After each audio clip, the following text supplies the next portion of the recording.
Okay, so let's go ahead and move on to the last page. In this, I want to introduce what's called our net change theorem.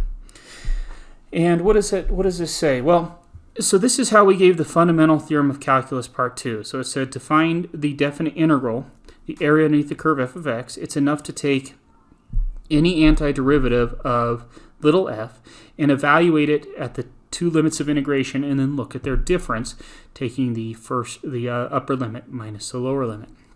So this was the fundamental theorem. Oof, my screen's getting warm. Let's try that again. This was the fundamental theorem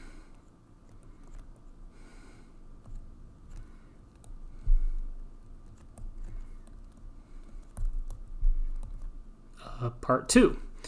And remember what this is saying is that rather than computing this as a limit of Riemann sums, which is what it is by definition, we go ahead and look at the difference of the two endpoints evaluated in the antiderivative. Okay. What I'd like to do now, though, is I'd like to replace our integrand with f prime of x and just see what the consequence of that is. So instead of writing f of x there, I'd like to write f prime of x. And if I do that, then rather than writing a capital F, which would be an antiderivative of the function little f, what is an antiderivative of a derivative? Well, it's just the original function. And so we would write this as f of b minus f of a. Now this expression right here is simply the net change of f over the interval from a to b.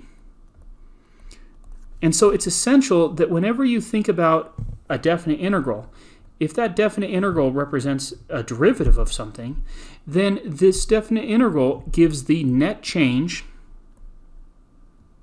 of f from x equals a to x equals b. So let's look at 3 quick examples here. The first one here, we've got a hive of honeybees. It has 100 bees, and it's increasing at a rate of n prime per week. So n prime is just some rate of change. Maybe n stands for the number of bees, and so n prime is the growth rate, how quickly the number of bees is changing. So my first question is what does this whole expression represent? Well, this represents the net change in bee population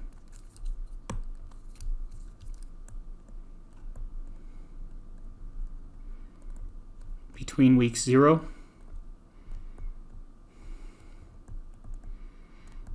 and 15. Okay? Or this is the change in population over 15 weeks.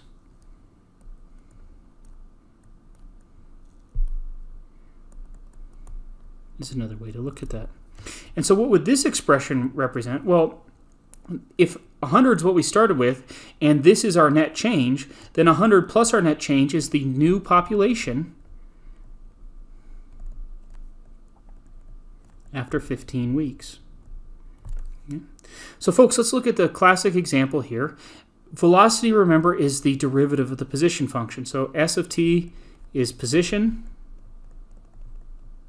Its derivative is velocity. And so in this case, we're looking at the net change in what?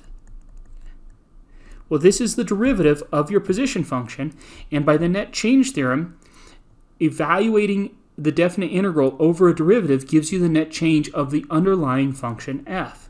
So this is the net change in position between t equals 2 and t equals 10.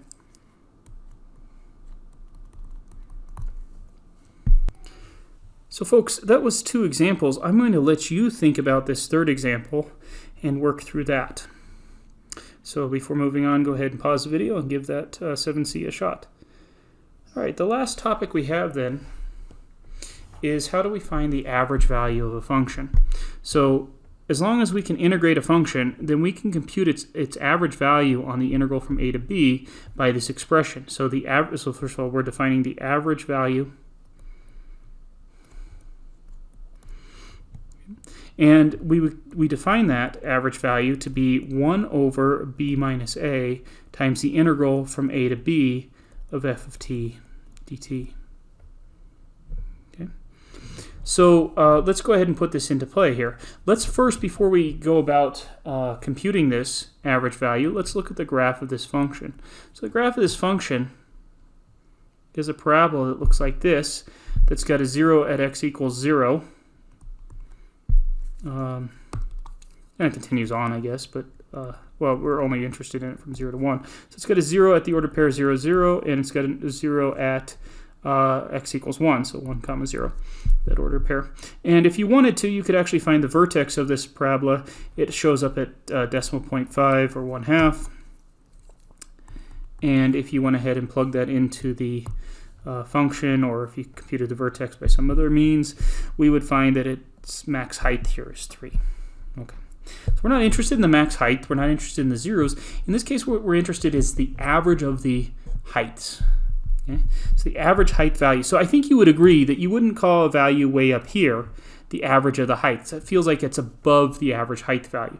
So what that means is if you were to take each one of these y values that are represented on this curve and take the average of them, about where would it be? Okay. I also think that we wouldn't want to have it too low. We wouldn't want to have it down here. Okay.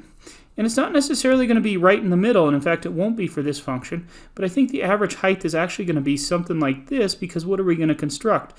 Well, one way to think about the average is this parabola has a certain area underneath its curve between it and the x-axis, and we want to construct a rectangle that has that same area.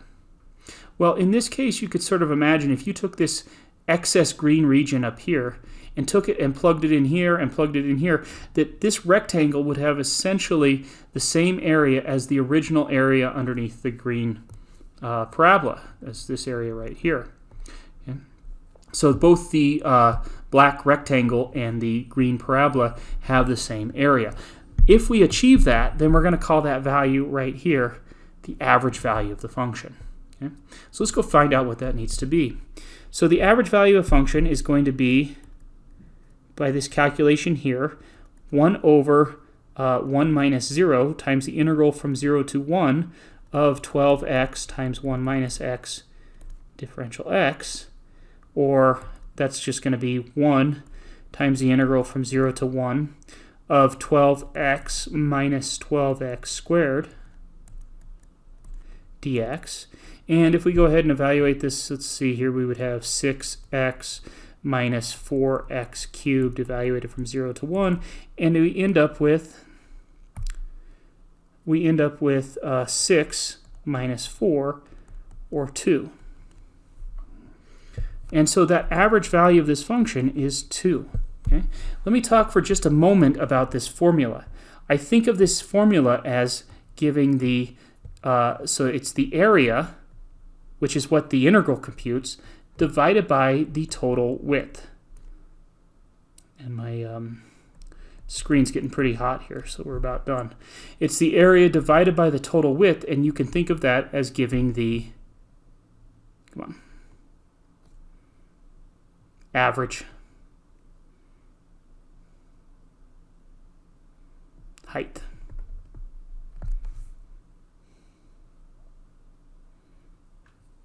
Okay. So that's where we'll leave it, and we'll pick this up in class tomorrow. Thank you.